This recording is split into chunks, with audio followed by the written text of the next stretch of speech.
लोगों को ये लगेगा कि यार इनको बुलाओ तो खिलाना भी पड़ता है। अगर कोई गरीब प्रोग्राम करना चाहे, उसके पास इतनी हैसियत ना हो, तो ये सोच के प्रोग्राम नहीं करेगा यार कि बुलाओ तो खिलाना ही पड़ता है, लेकिन मेरी खिलाने की हैसियत नहीं, तो वो प्रोग्राम नहीं करेगा। मैं चाहता हूँ कि प्रोग्राम इतना सस्ता हो जाए कि गरीब से गरीब आदमी भी। मैं ये नहीं कहता जो मांगते हैं वो क्या करते हैं, जो मांगते हैं वो जाने, उनका जो तय करते हैं वो जाने। हमने कभी तय नहीं किया और हम इस सोच पे लानत करते हैं कि हम अल्लाह रसूल का जिक्र बेचें, हमने कभी नहीं किया, इसलिए हमें बदनाम न किया जाए। एक साहब ने आते हुए मुझे एक बात कही, मैं उसकी वजाहत 1 मिनट में कर देना चाहता हूँ। एक साहब ने आते हुए एक बात कही, 1 मिनट में वजाहत कर देना चाहता हूँ। मेरे बारे में कुछ लोगों ने यहाँ पर ये बात कही, एक बात कही मेरे बारे में कि सैयद अमीनुल कादरी साहब आते हैं जलसे में तो वो 1 लाख रुपया लेते हैं, 1 लाख रुपया उनको चाहिए तब वो जलसे में आते हैं, वरना वो नहीं आते। मैं आपसे कहना चाहता हूँ, गुस्से में आए बगैर, लानतुल्लाहि अलल काज़िबीन, झूठों पे अल्लाह की लानत। भाइयों 1 लाख तो दूर की बात है, अल्लाह की कसम खा के कहता हूँ, ला इलाहा इल्लल्लाह पढ़कर आज तक मैंने, अब तकरीर करते करते मुझे 29 साल या 30 साल बीत रहे हैं, किसी भी जगह इंडिया में या इंडिया के बाहर मैंने इशारे में किनारे में भी कभी किसी से 1 रुपया नहीं मांगा, कभी नहीं मांगा। किसी ने जब वो तोहफतन कुछ दे दिया तो लेकर के चला गया, मैंने कभी खोल के भी नहीं देखा कि क्या दिया।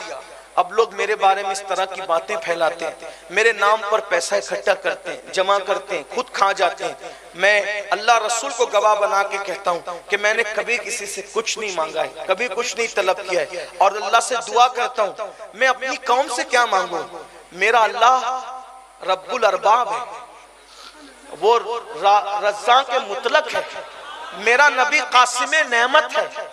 बल्कि मैं किसी और के बारे में नहीं कह रहा हूं, अपने लिए कह रहा हूं, अपने तौर पे कह रहा हूं कि मैं लोगों से अल्लाह रसूल का जिक्र बेचकर पैसा मांगने को सूअर की तरह हराम समझता हूं। जैसे सूअर खाना हराम है, शराब हराम है, वैसे मैं अल्लाह का रसूल के जिक्र को बेचने को हराम समझता हूं। मैंने कभी नहीं मांगा किसी से, इशारा भी नहीं किया, बल्कि किसी ने अगर दे दिया तो मैंने उसको सुन्नत समझकर ले लिया, गिना भी नहीं, कभी देखा भी नहीं। वैसे ही घर गए, उसको कभी गिना भी नहीं। कोई मुझे बता नहीं कि मैं किसी के बारे में नहीं बता सकता हूँ कि वहां गया था तो इतना मिला था, नहीं, क्योंकि मैं सब एक साथ इकट्ठा कर लेता हूँ, जमा कर लेता हूँ ताकि गिनूं नहीं। क्यों नहीं गिनता? इसलिए नहीं गिनता कि आइंदा फोन आएगा, समझ लो फोन आएगा और मैं गिना हुआ रहूंगा तो मुझे मालूम रहेगा कि फैजी साहब ने ज्यादा दिया, सादिक साहब ने कम दिया। जब दोनों का फोन एक साथ आएगा, हमें तारीख चाहिए, तो मेरी तबीयत किसकी तरफ माइल होगी? जिसने ज्यादा दिया उसकी तरफ माइल होगी। तो इसलिए मैं नहीं गिनता कि मुझे जब पता ही नहीं रहेगा किसने कितना दिया, और जब मेरी तबीयत ज्यादा देने की वाले की तरफ माइल होगी तो बोलो मैं जिक्रुल्लाह करने के लिए गांधी जिस पे छपा है उसके लिए गया कि रसूलुल्लाह के लिए गया? किसके लिए गया? गांधी के लिए। तो भाई जो गांधी छपा हुआ है वो नोट मेरी कब्र में काम आएगी।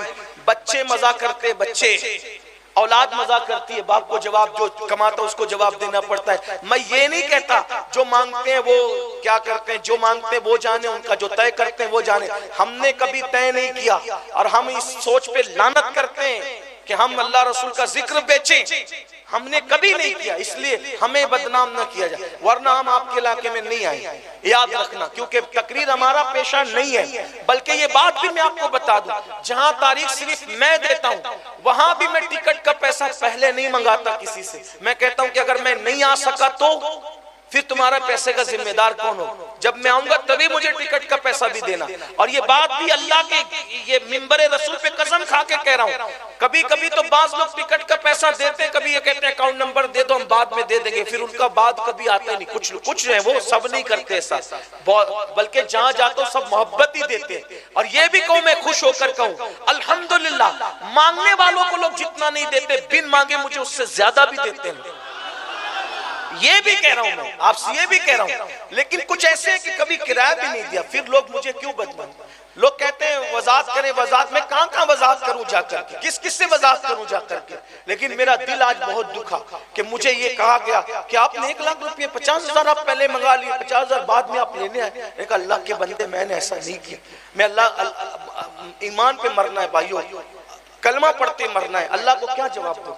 एक ऐसा बंदा जो किसी को जवाब ही नहीं देता, उस पे इतने इल्जाम लगाते हो, ऐसे बात करते हो, ऐसा मत करो। इसलिए मेरी गुजारिश है कि मेरे नाम पे इस तरह की कोई बात ना करे, अल्लाह को जवाब देना मैंने कभी नहीं मांगा। ये सादिक रज़वी साहब बचपन से मुझे जानते, गवाह हैं, और जो लोग सुन रहे वो भी जानते हैं। बल्कि ये तो मैं बाहर जाता हूँ, बाहर जो लोग दे देते हैं ले लेता हूँ।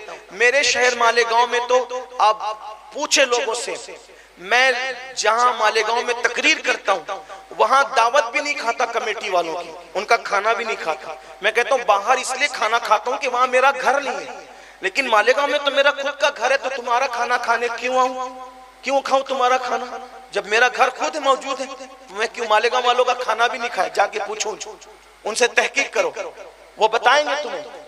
और अगर वो कहते हैं नहीं हमें शौक से दावत देना, तुम्हें कहता अगर शौक से देना है फिर प्रोग्राम वाले दिन दावत मत दो, अगर तुम्हें शौक किसी और दिन दो, मैं मालेगांव में रहता हूं, किसी और दिन दो। शौक से देना है सुन्नत के तौर पे किसी और दिन दो, प्रोग्राम के दिन खाना नहीं खाऊंगा। क्यों? क्योंकि मालेगांव के लोगों को ये लगेगा कि यार इनको बुलाओ तो खिलाना भी पड़ता है। अगर कोई गरीब प्रोग्राम करना चाहे उसके पास इतनी हैसियत ना हो तो वो ये सोच के प्रोग्राम नहीं करेगा यार कि बुलाओ तो खिलाना ही पड़ता, लेकिन मेरी खिलाने की हैसियत नहीं, तो वो प्रोग्राम नहीं करेगा। मैं चाहता हूं कि प्रोग्राम इतना सस्ता हो जाए कि गरीब से गरीब आदमी भी कर ले, ये है। तो मेरे भाइयों, मेरी गुजारिश है आप लोगों से कि मेरे बारे में ऐसी बात ना करें, वरना मैं तो अब इसके बाद कोई जवाब ही नहीं दूंगा। मगर तुम्हें भी मरना है, अल्लाह को जवाब देना है और कब्र में पहुंचना है। अल्लाह ताला सबको हिदायत अता फरमाए। इसके बाद मैं इस पर कोई वजाहत नहीं करना चाहता। लोग जबरदस्ती मुझे उगलवाते हैं, उंगली डाल डाल के मुंह में कि वजाहत करो वजाहत करो, लेकिन मुझसे वजाहत भी नहीं होती, इसलिए कि आप लोग मुझसे वजाहत सुनने जलसे में नहीं आते, अल्लाह रसूल का जिक्र सुनने जलसे में। इसका ख्याल करें। अस्सलाम वालेकुम।